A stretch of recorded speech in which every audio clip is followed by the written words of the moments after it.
നമ്മളൊരു പൊട്ടറ്റോ മെഴുക്കുവരട്ടി ഉണ്ടാക്കിയാലോ? സാധാരണ നമ്മൾ ഉണ്ടാക്കുന്ന രീതിയിലുള്ള പൊട്ടറ്റോ മെഴുക്കുവരട്ടി അല്ല, അതിൽ നിന്ന് കുറച്ച് വ്യത്യസ്തമായിട്ട് കുറച്ച് പൊടികളൊക്കെ ചേർത്താണ് നമ്മൾ ഈ ഒരു പൊട്ടറ്റോ മെഴുക്കുവരട്ടി ഉണ്ടാക്കുന്നത്. പൊടികളെന്ന് പറയുമ്പോൾ നമ്മുടെ വീട്ടിലുള്ള ഇൻഗ്രീഡിയൻസ് ഒക്കെ തന്നെ ചേർത്തിട്ട് പൊടികളാക്കിയിട്ട് നമ്മൾ മെഴുക്കുവരട്ടി ഉണ്ടാക്കുകയാണ്. അപ്പോൾ നിങ്ങൾ ഇങ്ങനെ പൊട്ടറ്റോ മെഴുക്കുവരട്ടി ഉണ്ടാക്കിയിട്ടില്ലെങ്കിൽ ഉറപ്പായിട്ടും ട്രൈ ചെയ്യും. കുറച്ച് സ്പൈസിയാണ് കേട്ടോ, കുട്ടികൾക്ക് കൊടുക്കാൻ പറ്റില്ല. കുട്ടികൾക്ക് കൊടുക്കുകയാണെങ്കിൽ ഈ ഇൻഗ്രീഡിയൻസിൻ്റെ ഒക്കെ അളവ് കുറച്ചിട്ട് പൊട്ടറ്റോ മെഴുക്കുവരട്ടി ഉണ്ടാക്കിയിട്ട് കുട്ടികൾക്ക് കൊടുക്കുക. അപ്പോൾ നമുക്ക് എങ്ങനെയാണ് പൊട്ടറ്റോ മെഴുക്കുവരട്ടി തയ്യാറാക്കുന്നത് നോക്കാം. നമുക്ക് നമ്മുടെ ഇൻഗ്രീഡിയൻസ് നോക്കാം. ഞാനിപ്പോൾ ഒരു 3 മീഡിയം വലിപ്പമുള്ള ഉരുളക്കിഴങ്ങ് ഇതുപോലെ ചെറിയ പീസുകളായിട്ട്, അധികം വലിപ്പമില്ലാത്ത പീസുകളായിട്ട് കട്ട് ചെയ്തെടുത്തിട്ടുണ്ട്. ഒരു ചെറിയ സവോള, ഒരുപാട് ചെറുതല്ല, മീഡിയം വലിപ്പമുള്ളൊരു സവോള ചെറിയ പീസുകളായിട്ട് കട്ട് ചെയ്തെടുത്തിട്ടുണ്ട്. പിന്നെ ഇഞ്ചിയും വെളുത്തുള്ളിയും, ഒരു ചെറിയ പീസ് ഇഞ്ചി, 4 അല്ലി വെളുത്തുള്ളി അതൊന്ന് ചതച്ചെടുത്തിട്ടുണ്ട്. 4 വറ്റൽമുളകും എടുത്തിട്ടുണ്ട്. വറ്റൽമുളക് തന്നെ എടുക്കുക കേട്ടോ, മുളക് പൊടി എടുക്കരുത്, വറ്റൽമുളക് തന്നെ എടുക്കുക. പിന്നെ നമുക്ക് വേണ്ടത് കുറച്ച് പരിപ്പുകളൊക്കെയാണ്, അത് നമ്മുടെ വീട്ടിലുള്ള കാര്യങ്ങൾ തന്നെയാണ്. അപ്പോൾ ആദ്യം നമുക്ക് ഉരുളക്കിഴങ്ങ് വേവിക്കാൻ വെക്കാം. ഉരുളക്കിഴങ്ങ് വേവിക്കാൻ വെക്കുമ്പോൾ നമുക്ക് വേറെ ഒന്നും ചേർക്കാനില്ല.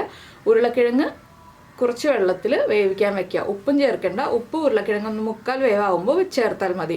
അത് ഉരുളക്കിഴങ്ങിനുള്ള ഉപ്പ് മാത്രം ചേർക്കുക, വേറെ ഒരു കാര്യത്തിനുള്ള ഉപ്പ് ചേർക്കേണ്ട. ഈ ഒരു മസാലയ്ക്കൊക്കെ ഉള്ള ഉപ്പ് നമ്മൾ പിന്നീടാണ് ചേർക്കുന്നത്. അപ്പോൾ ഉരുളക്കിഴങ്ങും വെള്ളവും മാത്രം ചേർത്ത് ഒന്ന് വേവിച്ചെടുക്കാം. അപ്പോൾ നമ്മളൊരു ചീനച്ചട്ടി എടുത്തിട്ടുണ്ട്. നമ്മൾ ചീനച്ചട്ടിയിലാണ് ചെയ്യുന്നതെങ്കിൽ ചീനച്ചട്ടി എടുക്കാം. നോൺ സ്റ്റിക്ക് പാനിലാണ് ചെയ്യുന്നതെങ്കിൽ പഴയ നോൺ സ്റ്റിക്ക് പാൻ എടുക്കാം കേട്ടോ, പുതിയ നോൺ സ്റ്റിക്ക് പാൻ എടുക്കരുത്. ഇതിലേക്കൊരു 3 ടീസ്പൂൺ നമ്മുടെ തൂരപ്പരിപ്പ് ചേർക്കുക. അതുപോലെ തന്നെ 3 ടീസ്പൂൺ ഉഴുന്നും ചേർക്കുക. ഉഴുന്ന് ബോളായാലും പരിപ്പായാലും കുഴപ്പമില്ല. പിന്നെ ഞാൻ ചേർക്കുന്നത് കുരുമുളകാണ്. കുരുമുളക് 1 ടീസ്പൂണാണ് ചേർക്കുന്നത്. നമ്മൾ വറ്റൽമുളക് ചേർക്കുന്നതുകൊണ്ട് തന്നെ കുരുമുളക് കുറച്ച് മതി. 1 ടീസ്പൂൺ കുരുമുളകും ചേർത്തിട്ടുണ്ട്. പിന്നെ നിങ്ങൾക്ക് മല്ലിയുടെ ഫ്ലേവറും ജീരകത്തിൻ്റെ ഫ്ലേവറും താല്പര്യമുണ്ടെങ്കിൽ 1/4 ടീസ്പൂൺ മല്ലിയും 1/4 ടീസ്പൂൺ ജീരകവും ചേർക്കാം. ഞാനിത് രണ്ടും ചേർക്കുന്നില്ല കേട്ടോ. എനിക്ക് ഉരുളക്കിഴങ്ങിൻ്റെ കൂടെ മല്ലിയുടെയും ജീരകത്തിൻ്റെയും ടേസ്റ്റ് ഇഷ്ടമല്ല, അതുകൊണ്ട് ഞാനത് രണ്ടും സ്കിപ്പ് ചെയ്യാണ്. ഇനി ഇതൊന്ന് നന്നായിട്ട് കളർ മാറി വരുന്നത് വരെ ഇളക്കി കൊടുക്കുക. ഇതൊന്ന് കളർ മാറി തുടങ്ങുമ്പോൾ നമ്മുടെ വറ്റൽമുളക് നമ്മൾ എടുത്ത് വെച്ചിട്ടുണ്ടല്ലോ 4 എണ്ണം, ആ വറ്റൽമുളകും കൂടി ചേർത്ത് കൊടുക്കണം. അപ്പോൾ ഇതൊന്ന് കളർ മാറി വരുന്നത് വരെ ഇളക്കി കൊടുക്കട്ടെ. അപ്പോൾ നമ്മുടെ പരിപ്പിൻ്റെ കളറൊക്കെ മാറി കുരുമുളകൊക്കെ ഒന്ന് പൊട്ടി തുടങ്ങിയിട്ടുണ്ട്. ഇതിലേക്ക് നമുക്കിനി വറ്റൽമുളക് ചേർത്ത് കൊടുക്കാം. വറ്റൽമുളകും കൂടി ചേർന്ന് കുക്കായി വരട്ടെ. ഉഴുന്നുപരിപ്പിൻ്റെ കളറൊക്കെ ഒന്ന് ഡാർക്കായി വരണം കേട്ടോ, ഒരുപാട് കരിഞ്ഞു പോകുന്ന രീതിയിലാവരുത്. നന്നായിട്ടൊന്ന് കളറൊക്കെ മാറി വരണം, കുരുമുളക് പൊട്ടി വരണം. അപ്പോൾ നമുക്ക് ഫ്ലെയിം ഓഫ് ചെയ്ത് ചൂട് മാറിയിട്ട് മിക്സിയുടെ ജാറിൽ ഫൈൻ പൗഡറായിട്ടല്ലാതെ ചെറിയ തരികളോടുകൂടി പൊടിച്ചെടുക്കുക. അപ്പോൾ ഇനി ആ ഒരു സ്റ്റേജ് ആകുമ്പോൾ നമുക്ക് കാണാം. അപ്പോൾ നമ്മുടെ വറ്റൽമുളകും ഉഴുന്നും എല്ലാം കുക്കായിട്ടുണ്ട്. നമുക്ക് ഫ്ലെയിം ഓഫ് ചെയ്തിട്ട് ഇതൊന്ന് ചൂട് മാറാൻ എടുത്ത് വയ്ക്കാം.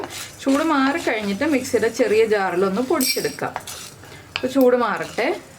നമ്മളിപ്പോൾ ഉരുളക്കിഴങ്ങ് വേവിച്ച് മാറ്റി വെച്ചിട്ടുണ്ട്. നമ്മൾ വറുത്തെടുത്ത ഇൻഗ്രീഡിയൻസ് എല്ലാം പൊടിച്ചെടുത്തിട്ടുണ്ട്.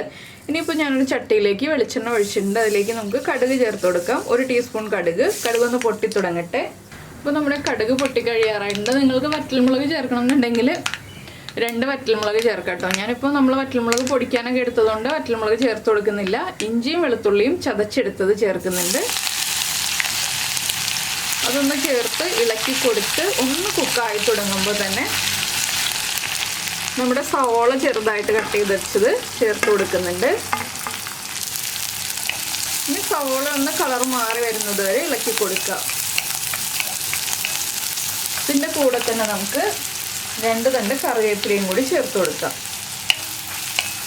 ഇനി നമ്മൾ ഉരുളക്കിഴങ്ങിൻ്റെ ഉപ്പ് നോക്കുക. ഉരുളക്കിഴങ്ങിൻ്റെ ഉപ്പ് കറക്റ്റ് ആണെന്നുണ്ടെങ്കിൽ ഈ ഒരു സവോളയ്ക്ക് ആവശ്യമായിട്ടുള്ള ഉപ്പ് മാത്രം ചേർത്ത് കൊടുക്കുക. ഉരുളക്കിഴങ്ങിന് ഉപ്പ് കൂടുതലാണെങ്കിൽ സവോളയിൽ ഉപ്പ് ചേർക്കണ്ട കേട്ടോ. അപ്പോൾ നമുക്ക് സവോള വഴറ്റിയെടുക്കാം. അപ്പോൾ നമ്മുടെ സവോളയുടെ കളറൊക്കെ ഒന്ന് മാറി വന്നിട്ടുണ്ട്. അപ്പോൾ ഞാൻ ഉപ്പ് ചേർത്തില്ല കേട്ടോ സവോളയിലേക്ക്. എന്താണെന്ന് വെച്ചാൽ ഞാൻ ഉരുളക്കിഴങ്ങിന് ചേർത്ത ഉപ്പ് കറക്റ്റായിരുന്നു. ഇനിയിപ്പോൾ ഒരു 1/2 ടീസ്പൂൺ മഞ്ഞൾപ്പൊടി ചേർക്കുന്നുണ്ട്. പിന്നെ ഞാൻ ചേർക്കുന്നത് കാശ്മീരി ചില്ലി പൗഡറാണ്. ഇത് ഓപ്ഷണലാണ്, വേണമെങ്കിൽ ചേർത്താൽ മതി. നമ്മൾ വറ്റൽമുളകും അതുപോലെ തന്നെ കുരുമുളകും ചേർത്തിട്ടുണ്ടല്ലോ. ഞാനൊരു 1/4 ടീസ്പൂൺ കാശ്മീരി ചില്ലി പൗഡർ ഒരു കളറിന് വേണ്ടി മാത്രം ചേർക്കുന്നതാണ്. കാശ്മീരി ചില്ലി പൗഡറും കൂടി ചേർത്ത് ഒന്ന് ഇളക്കി ഈ പൊടികളുടെ റോ ടേസ്റ്റ് മാറി വരുന്നത് വരെ ഇളക്കി കൊടുക്കുക. അതിനുശേഷം നമ്മൾ വേവിച്ച് വെച്ചിരിക്കുന്ന ഉരുളക്കിഴങ്ങ് ചേർക്കാം. നമ്മുടെ പൊടി ഇപ്പോൾ ചേർക്കണ്ട കേട്ടോ, പൊടി നമുക്ക് ലാസ്റ്റാണ് ചേർക്കേണ്ടത്. അപ്പോൾ നിങ്ങൾ ഇങ്ങനെ മെഴുക്കുവരട്ടി ഉണ്ടാക്കിയിട്ടില്ലെങ്കിൽ ഉരുളക്കിഴങ്ങ് മെഴുക്കുവരട്ടി ഇതുപോലെ ഒന്ന് ട്രൈ ചെയ്ത് നോക്കൂ കേട്ടോ. ചോറിനും ചപ്പാത്തിക്കും ഒക്കെ നല്ല കോമ്പിനേഷനാണ്. കുറച്ച് തൈരും കുറച്ച് ചോറും ഉണ്ടെങ്കിൽ നല്ല അടിപൊളിയായിട്ട് ഈ ഒരു മെഴുക്കുവരട്ടിയും കൂട്ടി ചോറുണ്ണാം. അപ്പോൾ ഞാൻ ഈ ഉരുളക്കിഴങ്ങ് വേവിച്ചത് ചേർത്ത് കൊടുക്കുകയാണ്. ഇനി ഉരുളക്കിഴങ്ങ് ഇതിലൊന്ന് മിക്സ് ചെയ്തതിന് ശേഷം നമുക്ക്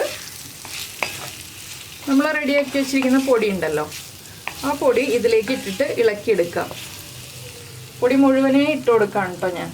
അപ്പോൾ ഇങ്ങനെ ചെയ്യുമ്പോഴാണ് ഉരുളക്കിഴങ്ങിലേക്ക് നന്നായിട്ട് പൊടി മിക്സായി വരുന്നത്. കുറച്ച് വെളിച്ചെണ്ണ ഇതുപോലെ ഉണ്ടാവണം.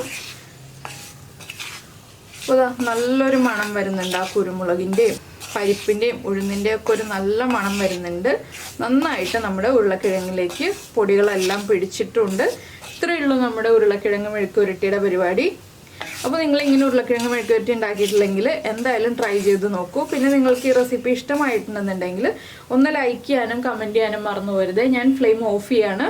അപ്പോൾ നമ്മുടെ ചാനൽ ആദ്യമായിട്ട് കാണുകയാണ്, നമ്മുടെ വീഡിയോ പ്രസൻറ്റ് ചെയ്യുന്ന രീതിയൊക്കെ ഇഷ്ടമായി എന്നുണ്ടെങ്കിൽ നമ്മുടെ ചാനലൊന്ന് സബ്സ്ക്രൈബ് ചെയ്ത് സപ്പോർട്ട് ചെയ്യണേ. സബ്സ്ക്രൈബ് ചെയ്യുന്നതിന് ഈ വീഡിയോയുടെ താഴെയുള്ള റെഡ് സബ്സ്ക്രൈബ് ബട്ടൺ ഒന്ന് ക്ലിക്ക് ചെയ്യുക. അതിൻ്റെ റൈറ്റ് സൈഡിലുള്ള ബെല്ലൈക്കണും ക്ലിക്ക് ചെയ്യുക. അപ്പോൾ ഓൾ എന്ന് പറഞ്ഞിട്ടൊരു ഓപ്ഷൻ കാണാം. ആ ഓളും കൂടി പ്രസ് ചെയ്തിട്ടുണ്ടെങ്കിൽ ഞാൻ എപ്പോഴും വീഡിയോ അപ്ലോഡ് ചെയ്യുമ്പോൾ നിങ്ങൾക്ക് നോട്ടിഫിക്കേഷൻ വരും. അപ്പോൾ ഇതിങ്ങനെ പൊടി ചേർത്ത് കഴിഞ്ഞിട്ട് ഒരുപാട് ഇളക്കരുത് കേട്ടോ. അപ്പോൾ പൊടി നമ്മുടെ ഉരുളക്കിഴങ്ങിൽ കോട്ടായിരിക്കുന്നത് വിട്ടുപോകും. ഇതിപ്പോൾ നന്നായിട്ട് കോട്ടായിരിക്കുന്നുണ്ട്, അതുകൊണ്ടാണ് നമ്മൾ ലാസ്റ്റ് പൊടി ചേർക്കുന്നത്. അപ്പോൾ എല്ലാവരും ട്രൈ ചെയ്ത് നോക്കുക. നമുക്ക് നമ്മുടെ അടുത്ത റെസിപ്പിയുമായിട്ട് അടുത്ത ദിവസം വീണ്ടും കാണാം.